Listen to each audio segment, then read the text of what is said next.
В столице изменилась схема движения автобусов. Это коснулось 9 маршрутов. Также появился один совершенно новый. Так, по маршрутам номер 25 и 15 полностью перестали курсировать автобусы. Отчасти их заменит новый 12 маршрут, который будет закольцован с конечной остановки «Вторая дамба». Он будет проходить через Хатын-Уряхское шоссе, позволяя добраться в центральную часть города без пересадок.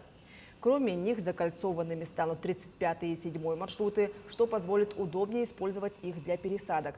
Также маршруты номер 4 и номер 14 сойдут с проспекта Ленина в центральной части, начиная с ФСБ по площадь Ленина.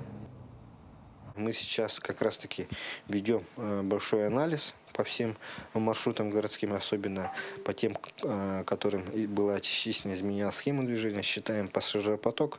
Если будут какие-то недочеты, конечно, мы будем корректировать. Но в целом, по нашим данным, сегодня все маршруты пошли успешно, все графики с утра были выполнены. Есть у нас, конечно, и технические сбои, да, сходы транспортных средств, но они оперативно, как мы до этого и предполагали, заменяются другими резервами из других маршрутов.